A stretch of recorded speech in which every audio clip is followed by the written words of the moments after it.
Today, the January 6th committee showed how Donald Trump tried to pressure state officials to overturn the 2020 election, including staunch Trump supporters. Exhibit A, Rusty Bowers, Arizona's Republican Speaker of the House, who had been a solid Trump supporter. Trump himself even calling Bowers, putting Rudy Giuliani on the phone, who claimed to have evidence of fraud. You are asking me to do something against my oath, and I will not break my oath. Trump and Giuliani wanted Bowers to convene a special session of the Arizona legislature to throw out the electoral votes Joe Biden won and replace them with a phony slate of pro-Trump electors. Giuliani was relentless. He would say, aren't we all Republicans here? I would think we would get a better reception. Bowers kept asking Giuliani for evidence of fraud. He said, we've got lots of theories, we just don't have the evidence. Did anyone provide you with evidence of election fraud sufficient to affect the outcome of the presidential election in Arizona? No one provided me ever such evidence. Even though Bowers was a staunch Trump supporter, he believed what Trump and his allies were asking him was immoral and illegal. And I said, you're asking me to do something that's never been done in history, the history of the United States, and I'm going to put my state through that without sufficient proof, and that's going to be good enough with me? That I would put us through that, my state, that I swore to uphold both in Constitution and in law? No, sir. As Trump and his allies went public with their pressure campaign, Bowers paid a steep personal price. His office was bombarded with thousands of messages, and Trump supporters hit him at home as well. We have various groups come by, and they have had video panel trucks with videos of me proclaiming me to be a pedophile and a pervert and a corrupt and politician, and blaring loudspeakers in my neighborhood. At the time, his daughter, terminally ill with cancer, was at his home. We had a daughter who was gravely ill, who was upset by what was happening outside. And my wife, that was a valiant person, very, very strong, quiet, very strong woman.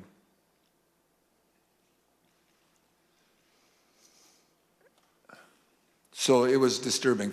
His daughter died of cancer just days after Trump left the White House. Although the price he paid was steep, Bowers says he does not regret standing up to Donald Trump. It is painful to have friends who have been such a help to me turn on me with such rancor.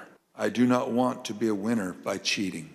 A similar drama played out in Georgia, where the Republican Secretary of State, also a Trump supporter, refused to go along with Trump's demands. Look, all I want to do is this. I just want to find 11,780 votes, which is one more than we have, because we won the state. What I knew is that we didn't have any votes to find. We had continued to look.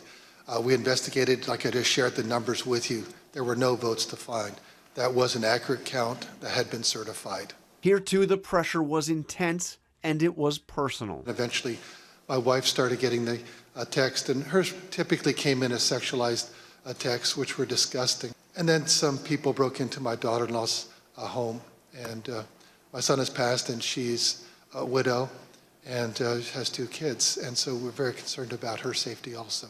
The committee then called a Georgia election worker, Shay Moss, who along with her mother, Ruby Freeman, was falsely accused of election tampering by Donald Trump and Rudy Giuliani. Ruby Freeman and Shay Freeman Moss and one other gentleman quite obviously surreptitiously passing around USB ports as if they're vials of heroin or cocaine.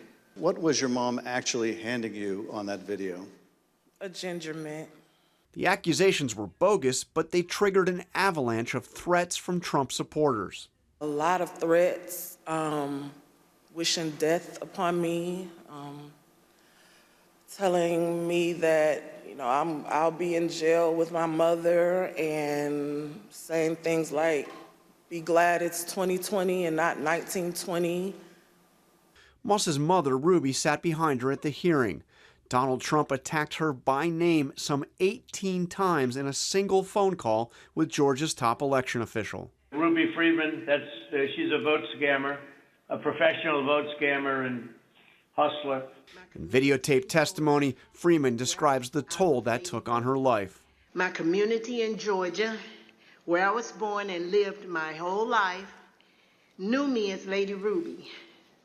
I wore a shirt that proudly proclaimed that I was, and I am, Lady Ruby. Now I won't even introduce myself by my name anymore. I get nervous when I bump into someone I know in the grocery store who says my name. I'm worried about who's listening. I no longer give out my business card. I don't transfer calls. I don't want anyone knowing my name. I haven't been anywhere at all. I've gained about 60 pounds. I just don't do nothing anymore. There is nowhere I feel safe. Nowhere. Do you know how it feels to have the President of the United States to target you? The President of the United States is supposed to represent every American, not to target one. But he targeted me, Lady Ruby, a small business owner, a mother, a proud American citizen who stand up to help Fulton County run an election in the middle of the pandemic. Hi, everyone. George Stephanopoulos here. Thanks for checking out the ABC News YouTube channel. If you'd like to get more videos, show highlights, and watch live event coverage, click on the right over here to subscribe to our channel. And don't forget to download the ABC News app for breaking news alerts. Thanks for watching.